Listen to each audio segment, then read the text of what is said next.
When people talk about the universe, they usually mean the vast expanse of space, billions of light years across, that they can see with radio telescopes and cosmic imaging. They think about stars and galaxies and planets and all the big stuff out there. You have astronomical bodies moving under the force of gravity. There are laws of nature, and you think that the laws are right once and for all. However, there is another universe, an unseen world that governs everything we see. When we go down in size, trillions of times smaller, to the microscopic world, the rules are much less intuitive than the ones we're used to from the large-scale world. The magic of the microscopic universe begins at about a 10/1000th of a meter, or the size of an atom. Matter behaves so differently at this level that scientists have developed an entirely new set of rules to describe what's going on. They call it quantum theory, and what it says is extraordinary. This baseball represents a subatomic particle, like an electron or a photon of light, that routinely does all sorts of weird, strange things in the microscopic universe. The subatomic version of this baseball can be invisible, can go through solid objects with ease, can be in multiple places at the same time, and can seemingly go backwards in time and change the past. This means I could throw this microscopic baseball to first base and to home plate at the same time, or change the seemingly predetermined outcome of a play while it's still going on. Now, this is the stuff of science fiction, but really, we know it to be true, or at least it appears to be true in our quantum world. We get all sorts of weird things happening. If scientists can understand how these weird things work, they'll be able to put them to use in our everyday world, revolutionizing modern computing and perhaps even allowing us to communicate across the cosmos instantly. The key to making these miracles come true is a process called quantum entanglement, and scientists are already harnessing this astounding discovery for both civilian and military purposes. In quantum physics, what happens to an object over here can instantly affect an object over here, and over here could be millions of miles away. This is how it works. When two subatomic particles interact, they can become entangled. That means their spin, position, or other properties become linked through a process unknown to modern science. If you then make a measurement of one of the particles, then that instantaneously determines what the behavior of the other particle should be. And when the experiment is done, it's found that indeed the other particle's quantum state is exactly determined once you've made a measurement of the partner particle's quantum state. That means if a scientist observes one entangled particle and forces it to spin clockwise, the other entangled particle will immediately start spinning in the opposite direction. That seems intriguing, but it's hardly earth-shattering until you consider that the two entangled particles can be separated by billions of light years. And still, the moment you observe one particle spin, you've dictated the other particle's spin. That's weird, because it may suggest that information has traveled instantaneously, faster than the speed of light, from one particle to another. I don't understand it. I don't know that anyone does. Spooky action at a distance, as Einstein called it. Quantum entanglement is more than a curiosity of the microscopic world, because the effects of entangled particles can be seen and felt in our world. If scientists can overcome some fundamental obstacles, quantum entanglement could someday help humans communicate across vast distances instantly. People sometimes think that quantum entanglement will achieve the desired goal of transferring information at a speed faster than that of light. I don't think this will be achieved, because to set up these systems, you had to have brought them there at speeds slower than the speed of light. But then what do I know? 100 years ago, they didn't think that we'd be going to the moon.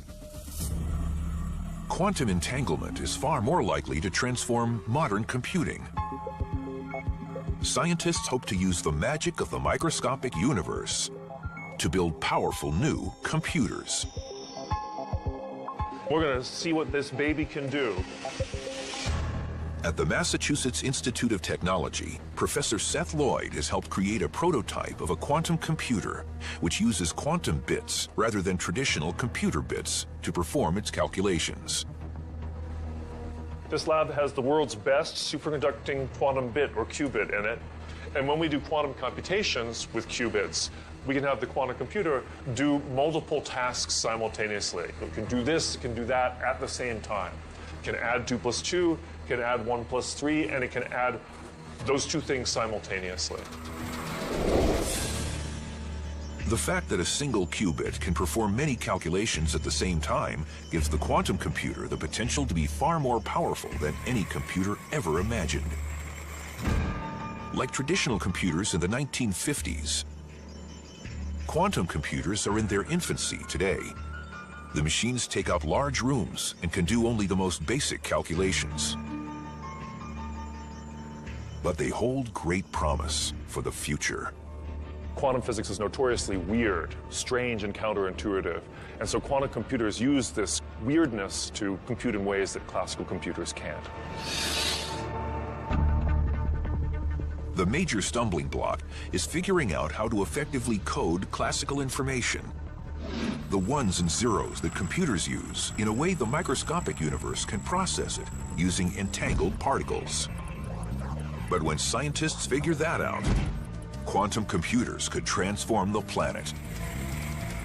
Even if you have a quantum computer with not that very many bits, you might still be able to do things like break all the codes that people use to communicate on the internet. Or you could solve very difficult problems having gajillions of variables, like try to figure out what happened at the Big Bang. That may be hard to believe, but the microscopic universe gets even stranger. In fact, the most famous experiment in quantum physics shows how one object can be in two places at the same time. A result that startled the great Albert Einstein. As scientists explore the microscopic universe, they find it's governed by rules that are often incomprehensible to those of us in the normal world. At the smallest scales imaginable, not only does information appear to travel faster than the speed of light, but human observation often seems to decide what happens. It seems like the behavior of quantum mechanical stuff is different when we're looking at it than when we're not looking at it. This profound conclusion comes from performing the double hole experiment. Scientists first conducted this experiment a century ago, firing photons of light through a metal plate with two slits. The light that went through the holes hit a screen behind the plate. I'm going to demonstrate the results of this amazing experiment with a bunch of baseballs and a barrier that we've set up which has two holes in it. Now, normally in the everyday world, if I throw baseballs through one hole or the other, they'll form a predictable pattern on a screen that we've set up behind home plate. They'll be in one place or the other. Now, let's make that pattern with a whole bunch of baseballs. I'm going to use this pitching machine. Here's the first one. Let's see what happens.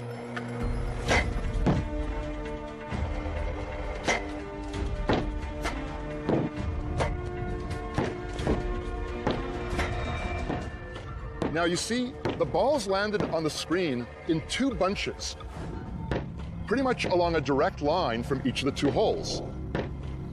That's natural. That's what we expect. But when we descend into the microscopic universe and use electrons, which are 10 trillion times smaller than baseballs, we get a very different, odd result when we perform this experiment. A pattern that you would expect if these were waves going through both holes at the same time and interfering with themselves. Well, we usually think of electrons as being particles, so how can they exhibit wave-like properties? These test results were confounding. The electron was a particle before it was fired at the screen, yet it formed a pattern on the screen as if this single electron had gone through both holes at the same time. Does a microscopic particle spontaneously clone itself in midair? After years of study, scientists still don't know exactly what's happening. Probably the most magical thing is that in quantum physics, an object can be in more than one place at the same time. It actually can sense both slits and actually go through and quantum mechanically feel the structure of both slits in the experiment. Most physicists agree that the math is quite solid and leads to solutions that are undeniable and can be confirmed with experimental measurements. But exactly what is happening and how is a matter of debate. To try to grasp this amazing experimental result, scientists decided to observe how individual electrons behaved when they went through the double slit. How exactly could a particle go through both holes at the same time? Scientists got a front row seat to observe the strange behavior of these electrons or other subatomic particles or even photons of light. Doesn't really matter as long as they're small. They didn't just look at where they landed on the screen back there. They also watched the behavior of the particles as they went through the holes. And then they saw something amazing. When scientists were watching the holes, the electrons behaved like particles, forming the baseball-like pattern on the screen back there. But when the scientists weren't watching, then the electrons behaved like waves. They formed a pattern that looked like the interference pattern produced by waves on a screen. That's really strange. What you see depends on whether you're watching or not. If you're watching, you see the particle-like behavior, like baseballs. If you're not watching, you see a wave-like behavior, but not both at the same time. This was nothing less than astounding. Observation seems to change the nature of subatomic particles. Mysteriously, when we're not looking, things are waves. When we are looking, they look like particles. So even an electron, which seems to us like a particle, has wave-like properties when we're not looking at it. The fact that when we don't look, the electron appears to go through both holes, but when we do look, we always see it go through one hole or the other, is what we call the quantum enigma.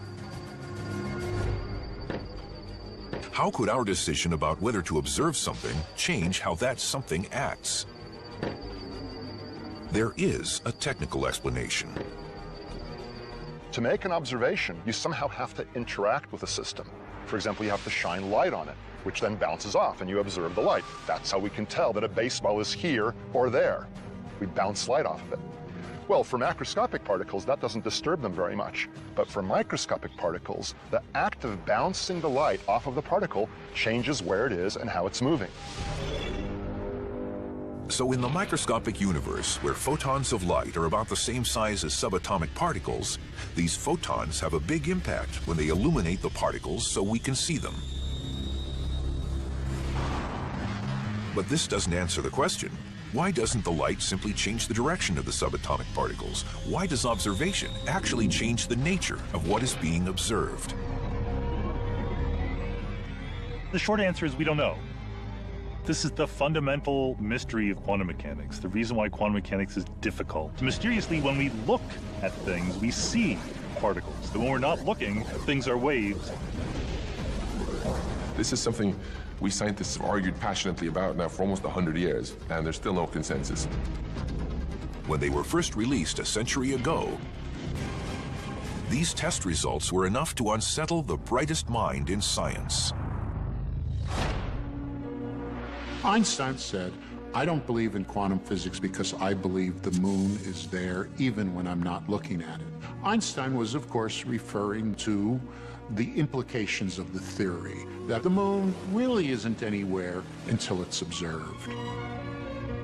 However, the double hole experiment's mind-boggling conclusions don't end there. In recent years, technology has allowed scientists to perform a fascinating variation of the test. Its results call into question our perception of time itself.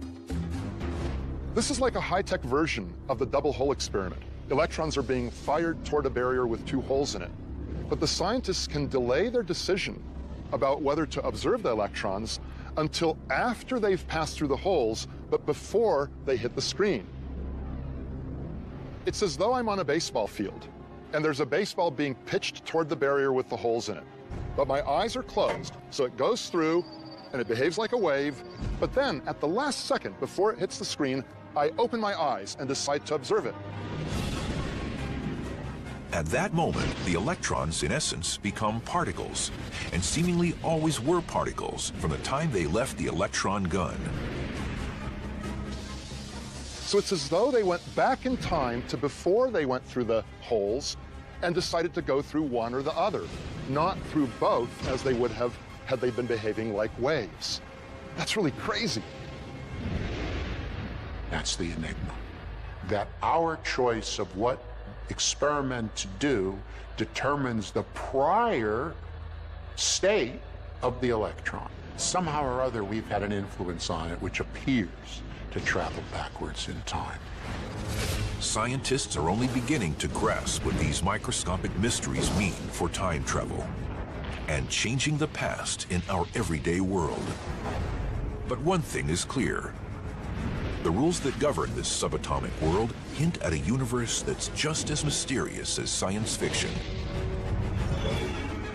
In fact, quantum physics may suggest that reality is simply a figment of our imagination.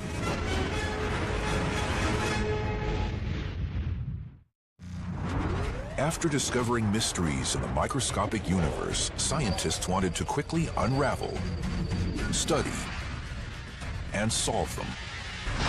But as they tried to figure out exactly what was going on in this strange subatomic realm, they found something completely unexpected. Nature refused to tell them. When we descend into the microscopic world, we find that there's a fundamental uncertainty in essentially all quantities that we wish to measure. And it's not a problem with the measurement process. It's that nature herself does not know. Scientists call this the uncertainty principle, and as strange as it is, it may be the most profound concept to emerge from the microscopic universe. We simply cannot know anything with absolute certainty. In our everyday world, we think we know a lot about the things around us. We can actually locate, for example, the position of this cue ball and strike it at a certain speed, which we know, and we can use that to collide it into other balls and go ahead and play the game of pool. But what actually happens if we shrink everything down trillions of times? In that world, these pool balls are now actually like subatomic particles. In this microscopic realm, quantum physicists have found they simply cannot determine with any precision where these particles are located because of their wave-like qualities. And what's even stranger, if scientists try to box in a particle, it will always generate enough energy to break out of the box before its position and speed have been determined. The uncertainty principle says nature will not allow its fundamental elements to be boxed in. So because in the microscopic world, because particles will interact with a completely different set of rules, the rules of quantum physics, the microscopic pool will be a completely different game.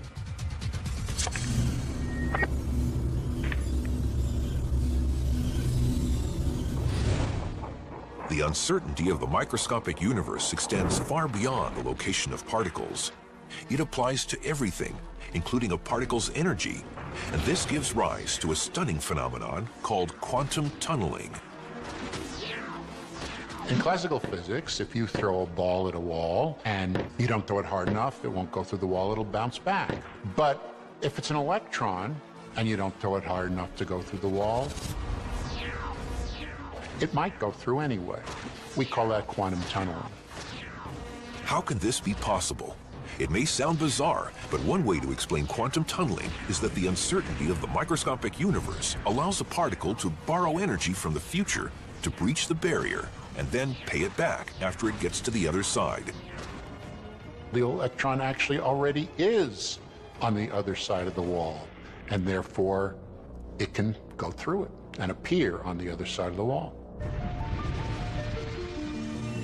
Ever since these wonders of the microscopic world were discovered a century ago, people have asked if quantum tunneling, being in multiple places at the same time, and what appears to be traveling backwards in time, can be achieved in our everyday world. Some scientists say we'll never be able to throw a baseball through a solid barrier. A baseball is a huge number of particles.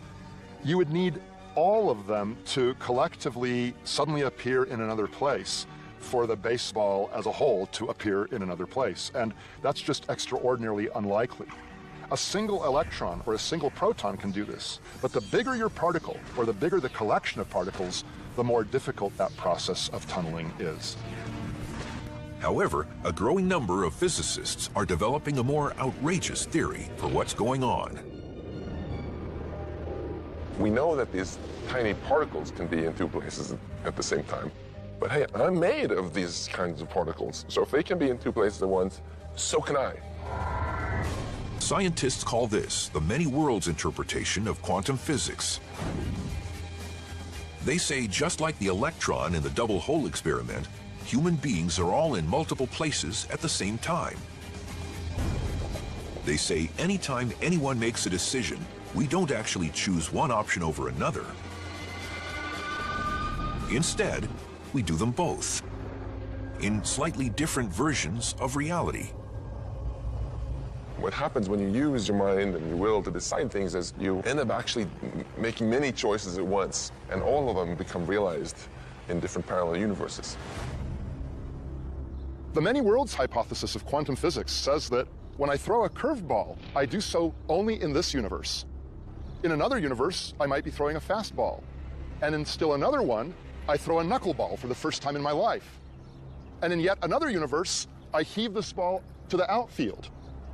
In the many worlds hypothesis, all of these choices are outcomes that occur in universes that are parallel to our own.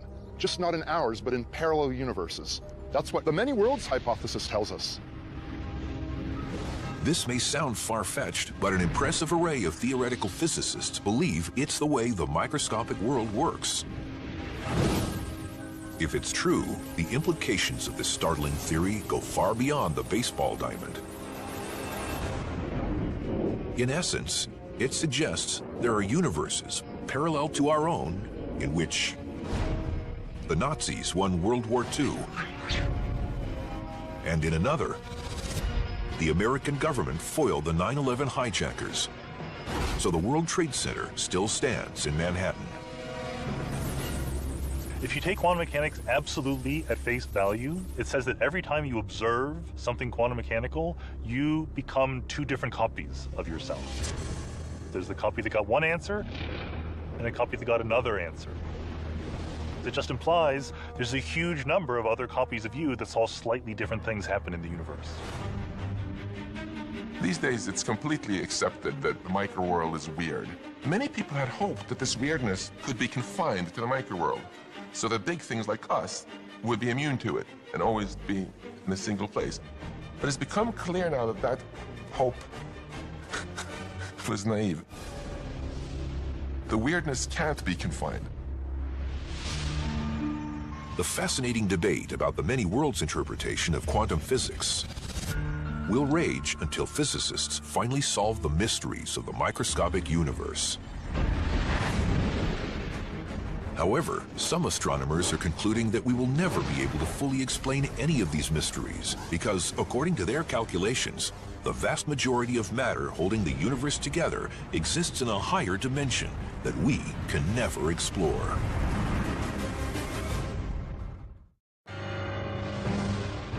If there's anything in the microscopic universe stranger than quantum particles, it's the mysterious matter that scientists have never seen, but that plays a crucial role in the formation of planets, solar systems, and galaxies. Astronomers know that there's all sorts of matter out there that exerts a gravitational influence, but that we can't see. We call that dark matter. I wouldn't exist if there weren't for dark matter, because dark matter has this nurturing force of bringing things together to form structure, to form galaxies, which are absolutely necessary for life. Dark matter makes up a staggering 85% of the gravitationally attractive stuff in the universe. If the dark matter is some kind of particle, then typically millions of dark matter particles will pass through me every second. But even though they know dark matter exists, astronomers have been confounded by a microscopic mystery. What is it? At first, they thought it was ordinary matter that for some reason they couldn't see. But what happened was astronomers went and took an inventory. We know how much ordinary matter there is in the universe. By ordinary matter, we basically mean atoms, things that are made out of protons, neutrons, and electrons, the elementary particles that go into making you, me, everything on Earth. And it just doesn't measure up. There's not nearly enough ordinary matter in the universe to make up the total. This conclusion was bizarre.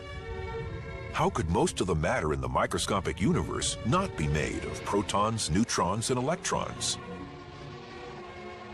It's been quite shocking to discover that these atoms actually make up just a small minority of all the stuff in the universe.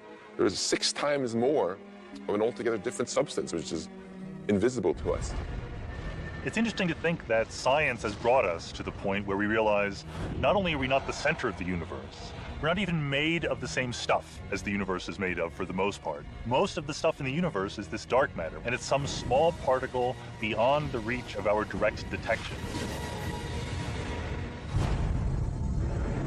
Some theoretical physicists speculated that dark matter might be made of neutrinos, tiny particles 1,000 times smaller than an electron that fit many of the known characteristics of dark matter.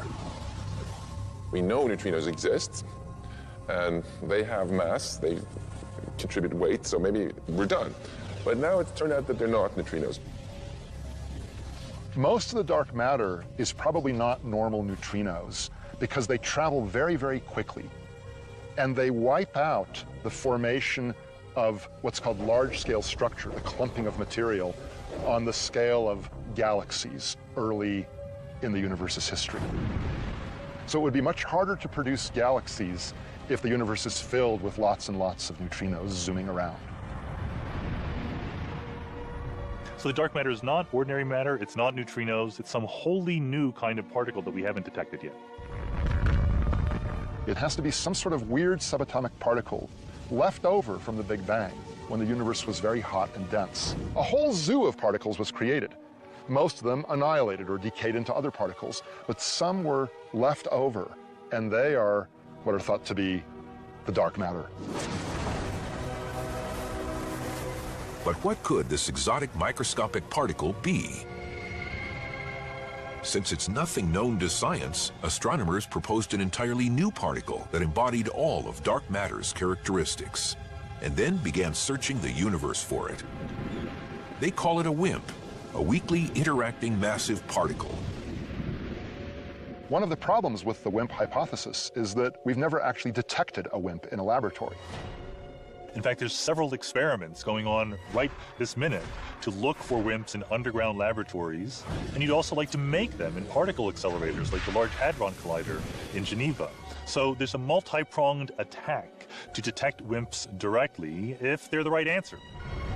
If scientists find evidence of dark matter, will they also find evidence of another world of dark planets, dark life forms, and a dark matter table of elements? I don't think they're like us in that the dark matter particles can form planets and so on, because if they could, then we would expect most of the planets in our solar system to actually be made of dark matter. But I think it's much more likely that the dark sector is many different kinds of particles that are much more complex than just one. However, modern science still has not found evidence of this mysterious microscopic material. And a growing number of scientists argue that's because it's not something else. It's somewhere else, like other dimensions. People have taken very seriously the idea that the dark matter comes from other dimensions or represents ordinary particles that are actually moving in the other dimensions. The thing about other dimensions are we don't see them, we don't interact with them very strongly, so they're a natural place to put the dark matter. It's conceivable that the gravitational influence in galaxies and clusters of galaxies that we attribute to dark matter in our own universe is actually caused by concentrations of matter in other dimensions that are felt within our dimensions, but will never be discovered within our dimensions because they're actually somewhere else. Whatever or wherever it is, many physicists are confident they'll eventually discover a complete solution to the dark matter mystery. Unless, they say, it simply exists at an incredibly small size, far smaller than humans have ever been able to explore. That raises the question, what does exist at the smallest scales of the microscopic universe? That's what viewer Jason L. from Houston, Texas wanted to ask the universe. Jason, I'm glad you asked that question. The smallest things in the universe are the fundamental subatomic particles, like electrons, or the quarks that make up protons and neutrons, or neutrinos.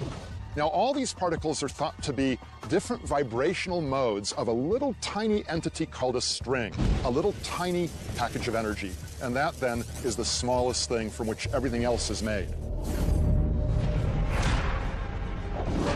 Scientists have just started trying to explore strings and other incredibly small stuff in the microscopic universe. And what they've found offers tantalizing clues to a world beyond.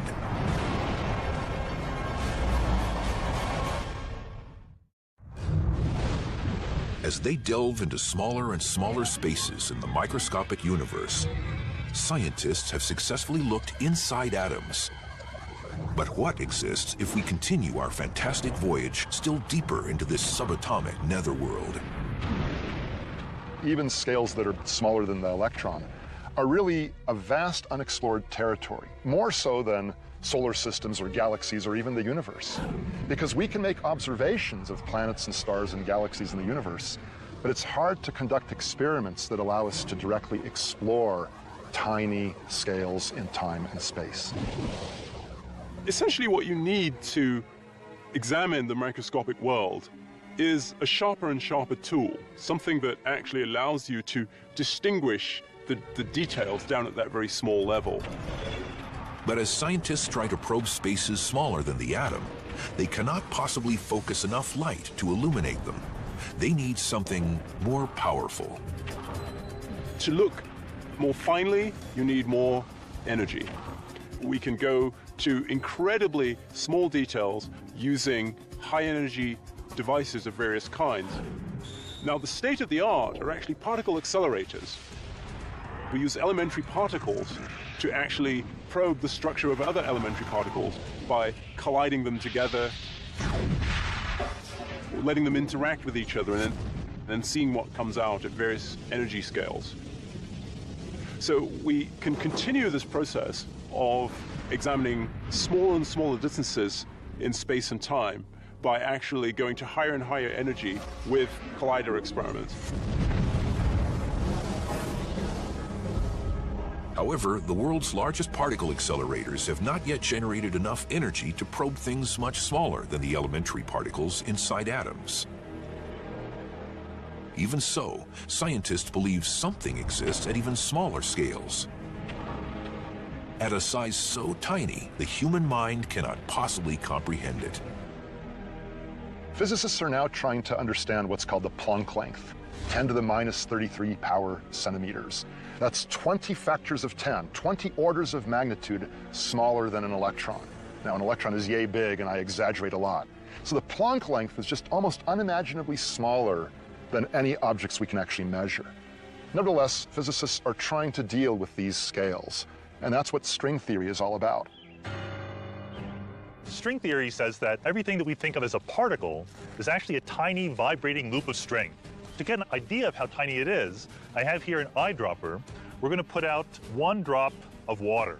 That has about 1 trillion atoms of hydrogen and oxygen.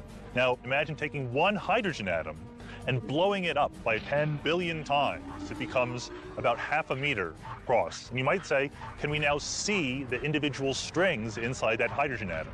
But the answer is no. We can continue to make it bigger, make one hydrogen atom the size of the solar system. The strings are still too small to be seen. It's only when we make that atom the size of our observable universe that a string becomes macroscopically large. If one hydrogen atom is as big as the whole observable universe, how big is a string? Only about the size of one of these trees. The amazing thing is that we human beings can even talk sensibly about what exists at this microscopic scale. Not only can scientists talk sensibly, they've also formulated theories about what happens down there. This is really one of the holy grails of all of science. We think that ordinary space and time cease to exist at the Planck length. What we don't know is what takes their place. We need to replace our idea of space itself by something more fundamental. Something that might involve different numbers of dimensions or just a different concept entirely. One possibility is that space at the Planck length resembles the grid on a football field. The yard lines are the fabric of our universe, and there's simply nothing in between. It could be that time jumps from one discrete point to another, and there are no steps in between. Like little quantum mechanical ants could tunnel from one spot on the grid to another spot on the grid without ever going into the intervening space in between. Why? Because there isn't any intervening space in between. Whatever exists at this incredibly small scale, most scientists believe that the concepts of space and time segue into another kind of universe where shrinking smaller is a meaningless concept. It could be that time and space are what we call emergent properties of the universe, but that if you go to very small spatial scales or very small intervals of time, the concepts of time and space break down. They don't make sense. Scientists say the conditions at the Planck length may be very similar to those that existed before the Big Bang, when everything in our universe was probably concentrated in a microscopic pinpoint.